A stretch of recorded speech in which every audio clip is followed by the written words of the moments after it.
Bapak Ibu, saya izin share aksi nyata dalam topik Merdeka Belajar. Silahkan disimak dan semoga bermanfaat. Pada edisi kali ini, saya akan menyampaikan tentang penyebaran pemahaman Merdeka Belajar. Tahukah Bapak dan Ibu, apa itu Merdeka Belajar? Begini penjelasannya, Merdeka Belajar adalah suatu pendekatan yang dilakukan supaya siswa bisa memilih pelajaran yang diminati. Kemudian, apa saja yang perlu dipahami dalam Merdeka Belajar? Yang perlu dipahami dalam Merdeka Belajar adalah 1. Mengenali dan memahami diri sebagai peserta didik. 2. Mendidik dan mengajar. 3. Mendampingi murid dengan utuh dan menyeluruh.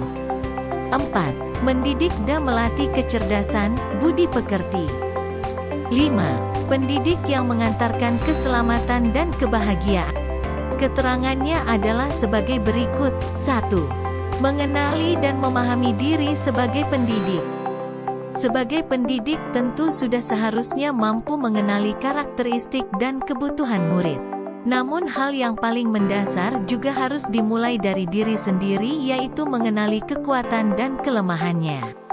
Ibu dan Bapak guru merefleksikan kekuatan dan kelemahan yang kita punyai, agar dapat mengelola apa yang kita miliki tersebut untuk berperan mendidik murid-murid kita. Lalu, apa peran saya sebagai guru? Seorang guru harus dapat mengantarkan peserta didik menuju mimpi dan cita-cita yang diinginkan. Guru memiliki peran penting dalam pendidikan, khususnya untuk terus berinovasi dalam mengembangkan pembelajaran yang menarik, inovatif, kreatif, menyenangkan yang mengakomodasi konsep Merdeka Belajar. Ingin menjadi guru seperti apa saya? Saya ingin menjadi guru yang mandiri, reflektif, kolaboratif, inovatif, berpihak pada murid. Keterangan selanjutnya adalah 2. Mendidik dan mengajar. Mendidik menyeluruh. Sekolah dan pendidikan merupakan bekal untuk murid kita mengisi masa depan. Guru harus mampu mewujudkan dan mengembangkan tiga aspek dalam diri anak. Daya cipta, kognitif. Daya rasa, afektif. Daya karsa, konatif. 3 aspek tersebut dapat memberikan pendidikan menyeluruh untuk menjadi manusia seutuhnya. Kemudian, pendidikan selama 1 abad. A. Mewariskan nilai dan budaya masyarakat yang relevan dengan masa kini. B. Mengembangkan sesuatu yang dibutuhkan saat ini dan masa depan. C. Menilai dan memilih sesuatu yang relevan atau kontekstual sebagai kontrol sosial. Selanjutnya adalah menjadi manusia seutuhnya. Manusia memiliki 2 kebutuhan dasar, yaitu kebutuhan lahir dan batin. Pendidikan seyogyanya dapat memenuhi kebutuhan tersebut. Dibutuhkan peran guru dalam memenuhi kebutuhan lahir dan batin murid mencapai selamat dan bahagia. Sudahkah Bapak Ibu guru melakukannya?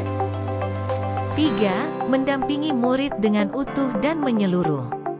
Tidak ada individu yang sama dan zaman selalu bergerak dinamis. Hampir setiap kita menyadari kedua hal tersebut. Menyadari keunikan setiap dan semua murid merupakan satu hal. Bagaimana penerapan kelas yang memfasilitasi setiap kodrat individu merupakan hal lainnya. Pendidikan seyogyanya bukan sesuatu yang rigid dan pakem. Penyesuaian sesuai konteks merupakan pendekatan yang perlu kita usahakan setiap waktunya sebagai pendidik. Apakah cara mengajar kita sudah menyesuaikan dengan keadaan saat ini? Kodrat keadaan merupakan bagian yang tidak terpisahkan dari dasar pendidikan murid.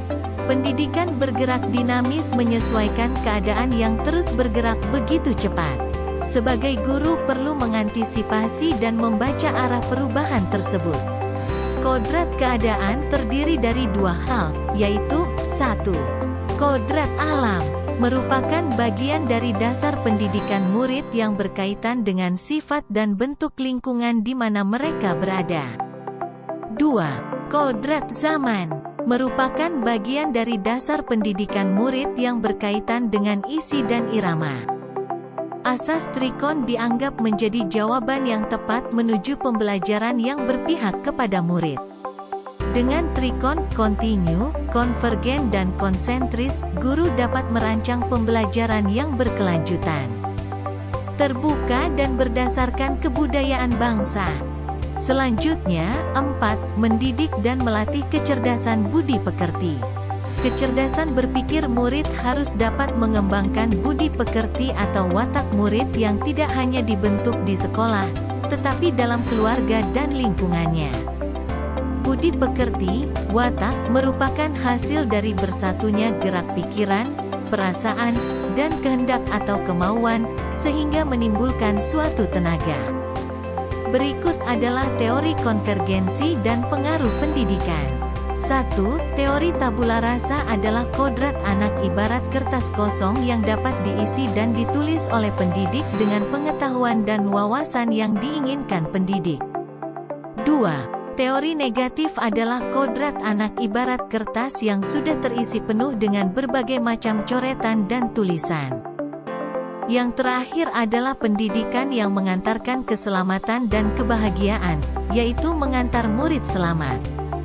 Mewujudkan fungsi pendidikan di mana guru tidak hanya mengajarkan materi pelajaran, tetapi mendorong murid untuk menemukan pemahaman bermakna yang relevan dengan kehidupannya.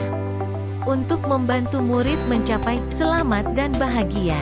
Memberikan contoh tentang baik dan buruk tanpa harus mengambil hak murid agar bisa tumbuh dan berkembang dalam suasana batin yang merdeka sesuai dengan dasarnya. Kompetensi abad 21 menjadi kompetensi yang perlu dimiliki murid untuk menghadapi tantangan-tantangan ke depan. Untuk mencapai itu, pendidikan yang memerdekakan murid menjadi salah satu cara murid merdeka dalam belajar, menggali keingintahuannya dengan bimbingan guru. Guru harus memahami bagaimana murid merdeka belajar untuk mencapai kompetensi abad 21. Pendidikan sejatinya dapat mengantarkan murid untuk keselamatan dan kebahagiaan. Pendidikan tidak hanya memberikan informasi dan pengetahuan saja, melainkan pendidikan juga harus mendorong murid untuk menemukan pemahaman bermakna yang relevan dengan kehidupannya. Demikian Bapak dan Ibu guru semuanya, penyebaran pemahaman dengan tema Merdeka Belajar, semoga Bapak dan Ibu guru memahami. Jangan lupa komentar ya, karena komentar dari Bapak dan Ibu guru semua sangat membantu. Terima kasih.